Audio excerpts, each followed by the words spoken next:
Bonjour à tous et bienvenue pour cette nouvelle vidéo.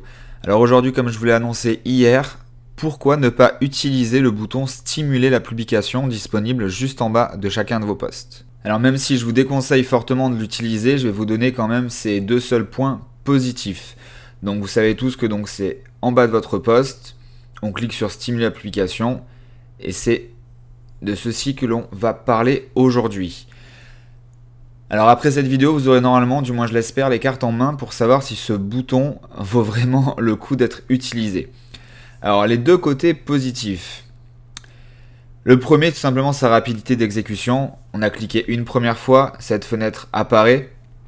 On va rentrer le montant, on va cliquer sur stimuler, terminer, la publication est mise en place et votre post sera donc envoyé aux personnes ciblées en fonction de vos paramétrages ici. Voilà, tout le monde peut le faire, c'est très simple, c'est très rapide. Voilà, c'est deux seuls points positifs. Rapidité, simplicité. Alors maintenant, pourquoi ne pas l'utiliser? Alors même si Facebook a agrémenté de quelques fonctions ce bouton stimuler, fin 2013 si mes souvenirs sont bons, il reste néanmoins une perte sèche d'argent. Autrement dit, que vous jetiez votre argent par la fenêtre, c'est exactement la même chose. Et on va voir en détail pourquoi. Alors en fait, il y a deux solutions qui se prêtent à vous quand vous utilisez ce bouton. La première, la plus simple, donc vous allez cliquer une première fois ici. L'audience, on laisse bien sûr donc personne et leurs amis qui aiment votre page. Donc là, ils vous rajoutent, votre publication sera mise en avant uniquement pour les personnes qui aiment votre page et leurs amis. Ok, on a compris.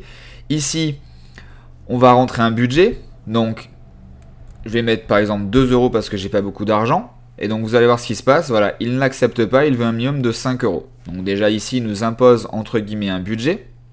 Il nous donne ici les personnes atteintes estimées. Et ensuite, on va pouvoir tout simplement définir, en cliquant ici plus d'options, la durée. Donc pareil, c'est une nouvelle fonctionnalité qui est arrivée il n'y a pas longtemps, de 1 jour à 7 jours. Donc ici, on va laisser 1 jour. Et on va cliquer sur stimuler l'application. Voilà, le tour est joué. Votre post va dépenser en fait ces 5 € sur une journée. Et donc à peu près 1300 à 3600 personnes seront touchées.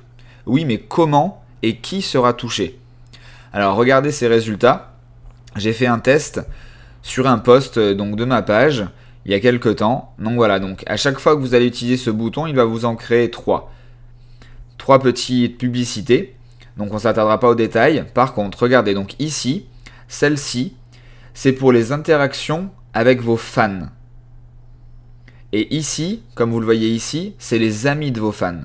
Alors regardez bien, on avait mis 5 €. Comme vous pouvez le voir ici, 5 € de budget de dépense totale.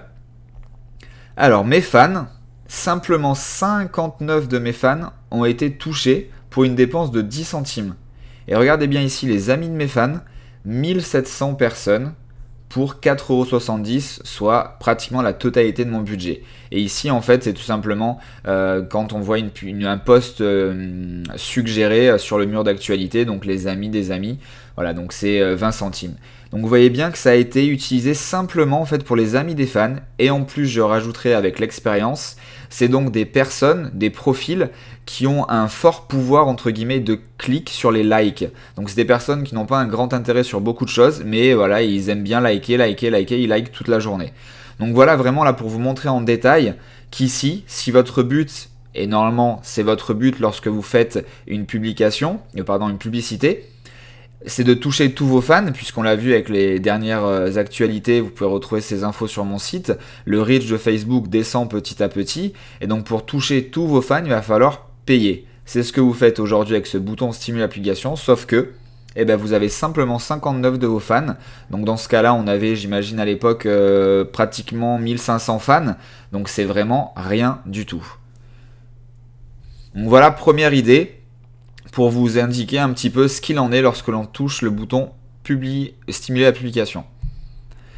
Ensuite, deuxième option, donc la même chose, on va cliquer sur stimuler la publication, la fenêtre apparaît, donc on choisit également un budget, on choisit également une durée, et on va par contre la sélectionner l'audience ici, personne choisie par l'intermédiaire du ciblage.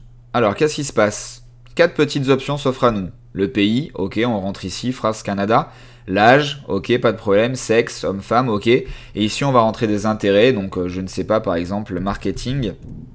Voilà, ici, marketing. Ok. Terminé. Il nous a donné peut-être 2 petits conseils qui sont pas très pertinents, mais ok. Donc voilà, on a ciblé ça de la même manière. Ok, on va cliquer. Stimule l'application, votre publicité est prise en charge. Et elle donc ne touchera plus vos fans et leurs amis, mais simplement ces personnes ici. Donc on va dire que c'est un petit peu mieux parce que vous avez une petite possibilité de choisir votre audience. Donc elle ne va pas utiliser des personnes qui ne seront pas dans vos options ici. Par contre, ces options sont très très limitées comparées à ce que l'on peut faire dans le gestionnaire de publicité ou même plus encore dans le PE ou Power Editor pour les plus aguerris d'entre vous. Alors tout simplement, en fait, ici on voit que 4 options disponibles, lieu, âge, sexe et intérêt. Et de plus, à chaque poste pour lesquels vous allez vouloir faire une publicité, il faudra répéter ces opérations. Donc rentrer à nouveau si par exemple vous avez mis plus de centres d'intérêt. Donc à chaque fois, le risque c'est que vous pouvez en oublier ou faire une erreur, etc. Donc en fait votre poste ne sera pratiquement jamais publié pour la même cible, la même audience. L'avantage avec le PE, c'est qu'en un clic, toutes vos options de ciblage pourront être sélectionnées en créant ce qu'on appelle des audiences personnalisées, des options de groupe sauvegardées. Donc plus aucun oubli et en un clic, cela est terminé. Alors voilà, c'était une vidéo relativement rapide, mais avant de conclure, je vais quand même vous montrer pas mal d'exemples. En tout cas, un qui à mon goût est le plus important. Alors, vous avez peut-être déjà testé ce bouton et vous en êtes content puisque cela vous a généré un grand nombre de likes. Oui, mais avez-vous déjà analysé de qui proviennent ces likes? Je ne pense pas. Alors regardez un exemple très simple. Hop, ici. Donc sur cette page ici, Adobe Marketing Cloud, ok, ils ont écrit une phrase en anglais. Ils ont mis une photo d'un lion, pas de problème. Et donc vous voyez que ça a généré 5100 likes, 94 commentaires et 351 partages. Donc vous voyez sponsor, donc c'était bien une publicité générée sur leur page. Voyons un petit peu en détail quelques exemples. Donc regardez, par rapport à ce que je vous disais à l'instant, et la pertinence en fait de votre cible. Pourquoi ne pas utiliser ce bouton? Donc regardez bien, voilà, Patricia Live par exemple, je t'aime, j'aime cette photo, super, ok, super. Ici, comment vous pouvez me contacter? Ici, what does any of this mean? Donc pas vraiment d'intérêt, qu'est-ce que cela veut dire cette photo? Enfin voilà, les gens ne comprennent pas, ils sont pas là forcément pour votre page, pour votre produit ou vos sociétés. Par contre, eh ben, vous avez dépensé de l'argent, donc certes vous avez eu des likes, mais il n'y a rien de pertinent là-dedans et aucun intérêt pour vous pour augmenter votre chiffre d'affaires. Des questions assez simples. Combien de ces personnes sont des potentiels prospects pour votre activité? Je ne pense pas qu'il y en ait grandement. Combien d'entre eux connaissent ou sont intéressés par vos produits ou services? Au vu là des commentaires, je ne pense pas également qu'il y en ait beaucoup. Donc, utilisez de temps en temps des photos de lions, de chats, de bébés, ok, ça va augmenter l'engagement et vous pourrez trouver ces petits tricks dans mon livre téléchargeable sur le site www.francroca.com. Mais, si vous n'avez pas ciblé votre audience, est-ce que cela vous rapportera des ventes ou des futurs clients ou en tout cas l'augmentation de votre chiffre d'affaires? Je ne pense pas. Donc nul besoin d'en dire plus concernant ce bouton. Dites simplement non à stimuler la publication et utiliser le gestionnaire de publicité ou le Power Editor.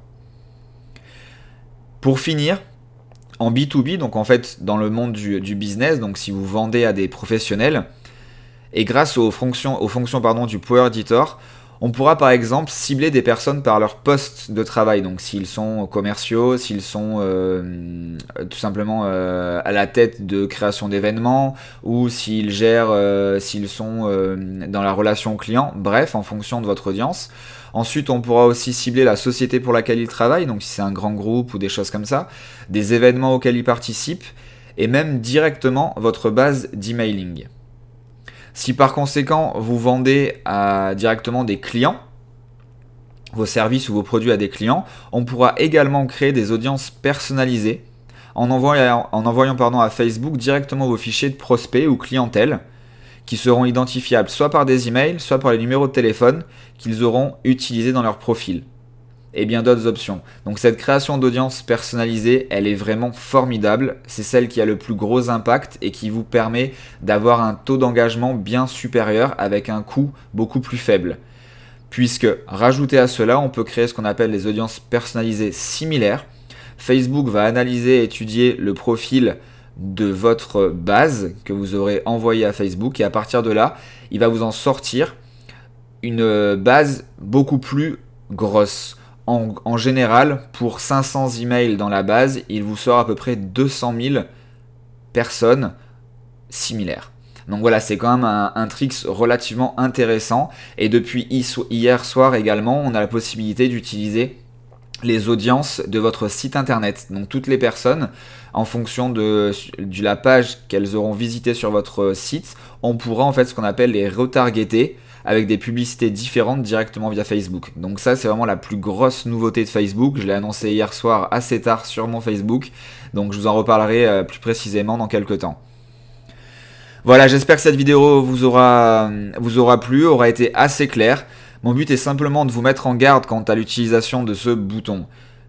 Par contre, je recommande vivement de créer des publicités optimisées. Si vous ne savez pas comment faire ou vous préférez tout simplement que je m'en occupe, n'hésitez pas, retrouvez-moi sur mon site donc www.frankroca.com et réservez une consultation en one-to-one d'une durée de 45 minutes où on pourra partager nos écrans via Skype. Vous pourrez me poser toutes les questions que vous souhaitez. Je vous montrerai les astuces, mon Power Editor, comment on crée des campagnes directement nous au sein de l'agence. Bref, tout ce que vous voulez. Je vous pourrai réaliser aussi une audit en temps réel de votre page Facebook pour vous conseiller sur les améliorations à faire. Je vous remercie et n'hésitez pas à liker et commenter cette vidéo. À bientôt, bye bye.